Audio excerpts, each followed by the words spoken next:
in their eyes, what they did was objective, and what I was doing was opinion. We don't do opinion journalism; it's all objective. But because in their world, in Manhattan, where we all lived, everyone agreed that more regulation was good, and guns should be banned, and all abortion should be legal, et cetera, et cetera. They were just on the left, and they couldn't believe anybody with cretins thought differently.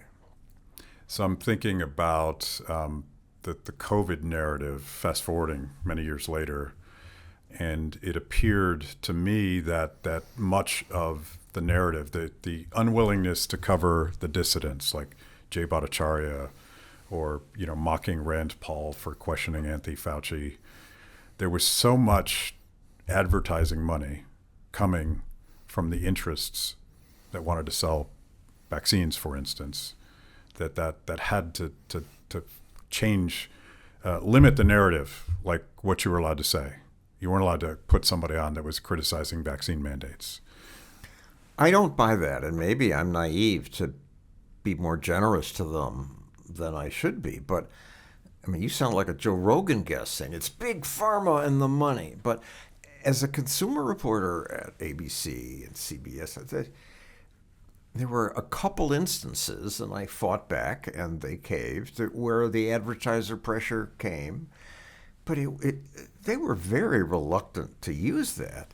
I think it was just that they were in the bubble of follow the science, and all they read was the New York Times and other liberal sources. And they thought that people who said, try this other thing, or you don't have to put a mask on your kid, that they were killing people by spreading COVID. And it was immoral. And I don't think it was for money. Yeah, always ideological. I think so.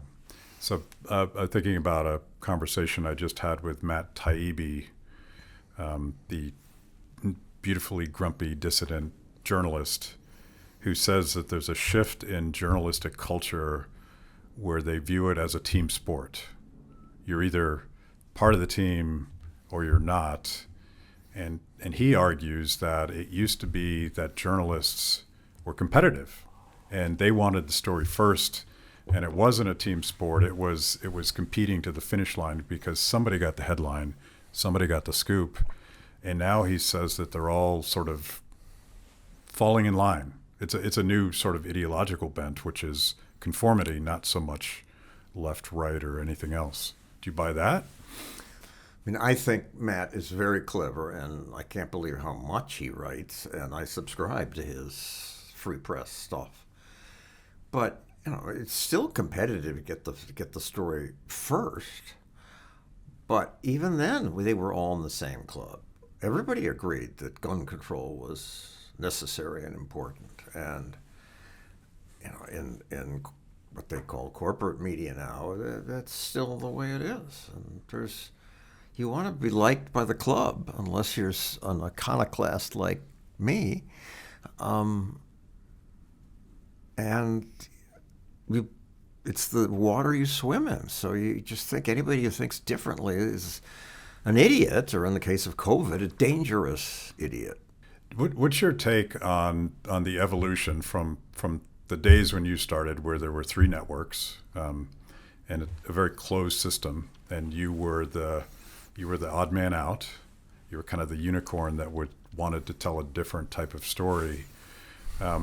That cartel doesn't really exist anymore. And yippee! Yes.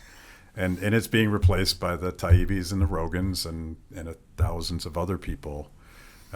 What is that evolution like? Are we going in a better direction just because the cartel has collapsed?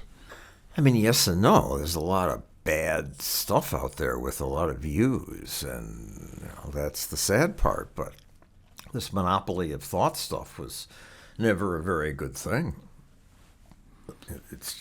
And again, the arrogance at ABC that once I became a libertarian, and remember, at first I was popular. I was another garden variety leftist. I'd come out of Princeton convinced by my professors that we know what works.